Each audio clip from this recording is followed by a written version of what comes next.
All right. Hi, everybody. So, I just wanted to come and give an update on what I've been going through and what class that I'm taking currently. It is, I believe this is summer two.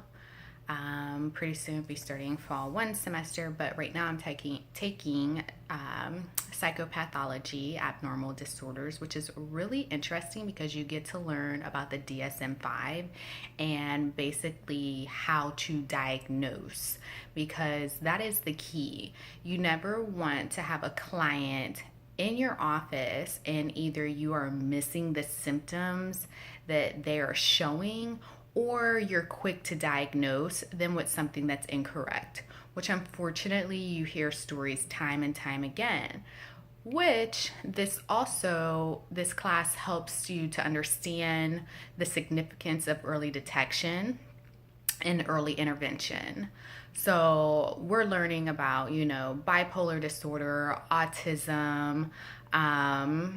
We are learning about personality disorders, everything that you can think of that's associated with somebody that has a mental illness that could be impacting their daily lives and the lives of others and their family members as well is what we're learning about. I mean, we're even learning about kleptomania and schizophrenia. It's very, very interesting. I would have to say, out of all of my classes thus far, this would probably be one of my favorite classes.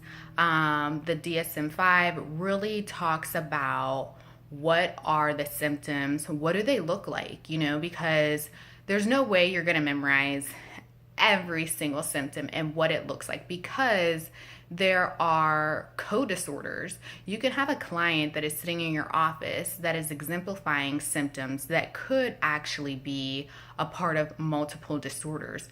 But what you have to understand is that in order for somebody to be diagnosed as a co-disorder person, like say they are multi-personality disorder, but then they also have avoidant disorder, we'll just say, that's the case. Each symptom has to act independently. They are not like, oh, this person, acts like they have multiple personalities, but at the same time, while they're exemplifying their multiple personalities, they are distant. They have to work independently of one another. They cannot work together in order for you to say this person is diagnosed with this and that. So keep that in mind. Really understanding what it looks like from the perspective of a patient is important as well, because you have to basically not be in their brain, but you have to understand the workings. You also have to understand the neurological, biological aspect of it as well. Sorry, I'm tired, can't talk. But there are some people that don't really understand, say for instance, that I didn't know this until I took this class, that there are more boys that have autism to some spectrum than females. Science has said it's because of the high levels of testosterone in the womb.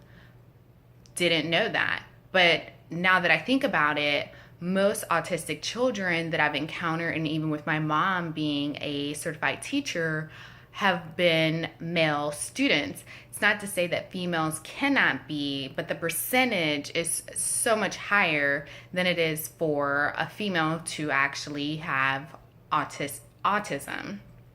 I just kind of wanted to touch base and say that learning about abnormal disorders is really interesting. I would have to say that if you are still trying to decide if this is a career path that you want to do, maybe just check out a book that relates to abnormal disorders, the DSM-5, what are the causes, the etiology, the prognosis, just so that you can really understand that this is not just about, oh, this is how I feel, and you're sitting there as a listening person. Like, you're really sitting there as an advocate for that person's mental health and physical health. Some of these disorders affect people physically. So if you are interested in this career path, please, please, please make sure that you understand that it is more than just listening, understanding, shaking your head, repeating things back. We are really sometimes the first set of people that actually might interact with somebody in order to diagnose them. So, bye guys. I hope that was a good enough update.